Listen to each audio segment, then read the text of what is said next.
Hello YouTube fam, happy Sunday. If this is your first time here, welcome to the channel. My name is Felicia and every Sunday I'll be bringing you a new video about filmmaking, tech and gear. So if that is something you're interested in, consider subscribing. Today we're going to talk about film school and if you actually need it. And the short answer is 60% yes and 40% no. There were a few different ways I was going to structure this video and I settled on telling you exactly how I came to be in this industry and how I got my start, and then whether it's worth it for you. Because while I was doing film studies and while I was at film school, I was also freelancing at the same time, so I got to see both sides of the fence, as it were. In my final years of film school, I became really interested in film and TV production. Prior to that, I loved photography and everything like that, but this is where things started to really kick off. But my high school, like most high schools, didn't really have a dedicated film production course or a class that I could do. The closest thing was media. And I did do media, but in media, most people were doing photography. And from what I recall in my final year folio piece, it was only me and one other person that decided to venture into film. This pushed me to find different methods of learning about film and TV, whether it's through work experience or short courses or extra certificates while I'm studying in high school before I get to university, just to get the ball rolling. Also, most of my family went to university and I subconsciously thought that if I went to university, I would get a job out of it as well. This is a huge misconception. Regardless, after doing work experience in a post house as well as completing a certificate in film before I finished high school, I graduated and I moved on to something called a TAFE course.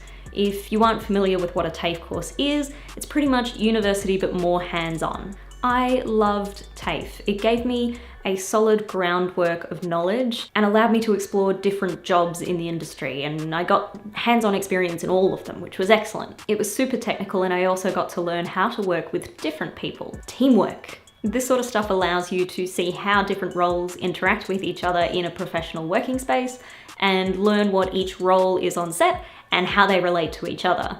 It also teaches you the hard lesson about who not to work with.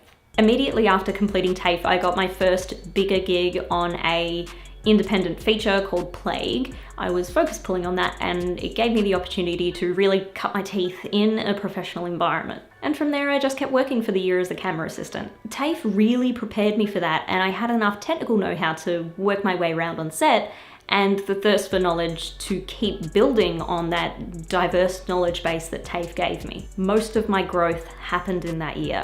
I started making contacts with external people, not only the people that I met through TAFE. And I also learned exactly how everything functions on a professional set. This one's a difficult one to explain because unless you've actually experienced it, it's kind of difficult to get a grasp of. The best way that I could describe it is in the sterile learning environment that is TAFE, you learn enough, but it's completely different to the real world. That's no matter how much they teach you, and that's just the way it is. But I do still feel like I had a fantastic base of knowledge to build on. After a year of assisting, I decided to return to studies and do the third year of a Bachelor of Film course, which I had applied for and deferred a couple of years earlier when I had finished my TAFE course. It basically allowed me to get a Bachelor of Film, which is a complete degree, in 1 year instead of 3 years. So why not? Why not indeed? This is where the 40% no comes from. Pretty soon after I started The Bachelor, I didn't feel like I belonged. Not only did I not know anybody,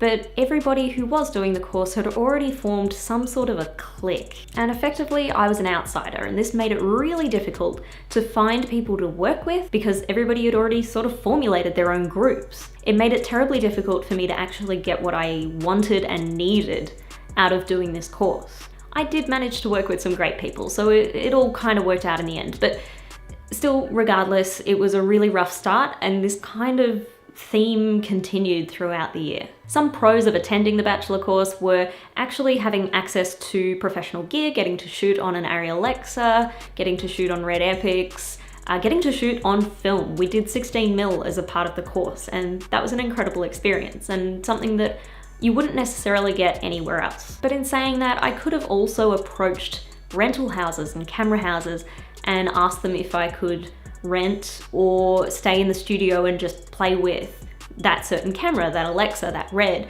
and then gained experience that way as well without having to go to university. Now, the cons.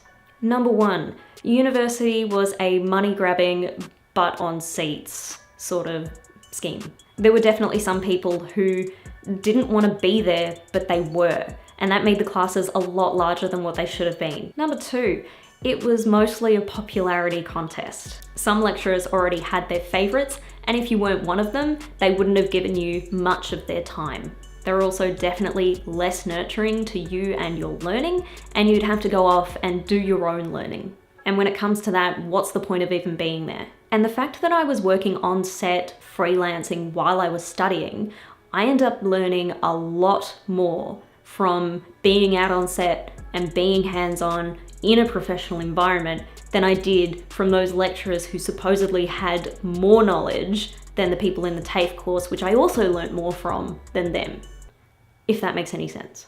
And number three, a small one but a really important one, university had a lot more theory than it did hands-on learning.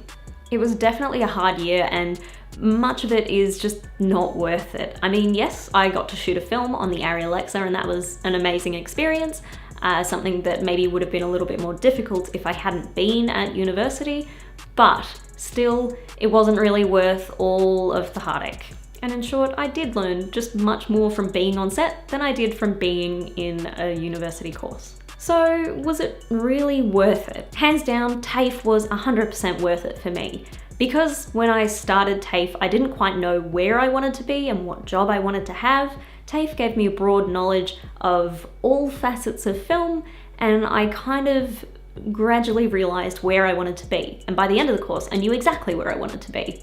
If I got to do this again, I would definitely do TAFE, so I have a broad knowledge of everything film related, and then I would probably find a course more suited to my niche and what I wanted to do as a career. So in this case, cinematography. I'd find a particular course, whether it's a master's or a bachelor, whatever it is, specifically about cinematography. And that way I'm harnessing the skills that I want to learn and that I want to start making into a career with lecturers who are experienced in just that field. And of course, I would definitely still keep freelancing while I'm doing that to gain on-set experience. So I assume you're still watching this video because maybe you are trying to make this decision for yourself. Maybe you still aren't too sure about where you want to go, whether you want to go to film school, whether you just don't want to do film school at all and jump straight into it. So here are a couple of questions that you can ask yourself if you're in this situation and you're still not too sure. Number one is, do you have money? Having money to do a film course is not the be all and end all. If you don't have money to complete the film course, just don't do it, that's fine.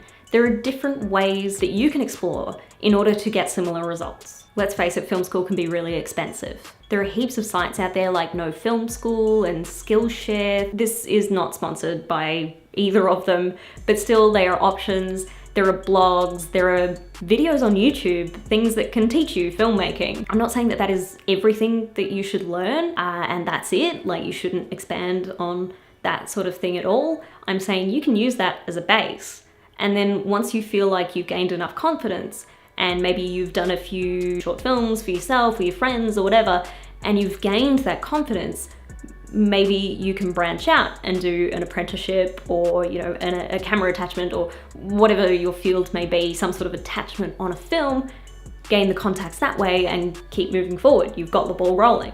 Number two is, what job do you want to do, or don't you know that yet? If you know what you want to be, maybe you could find a course that is specific to what you want to do. It might mean traveling or moving somewhere new, but just bite the bullet and do it. If it's something that you're really into and your heart's in it, just go ahead and do it. If you don't know what you want to do, maybe something like a TAFE course is perfect for you, or maybe a short course in filmmaking, somewhere where you can work out a broad base of knowledge and then sort of pick which path you want to take at a later time.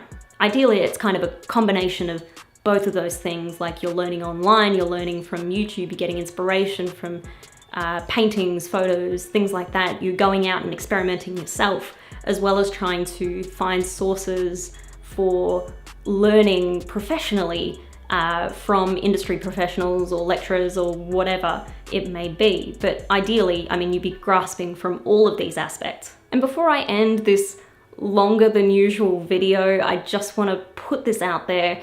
If you are a minority in this industry, if you're a woman, a POC, if you're non-binary, whatever, if you experience any form of discrimination in this industry, use it as a stepping stone to try and keep moving forward. Use it as motivation to shove it in their faces, because they are wrong and you deserve being there. So thank you so much for sticking around to the end of this video. If you did enjoy this video, please hit that like button. And if you would like to see more of my face, smash subscribe, and I'll see you next Sunday.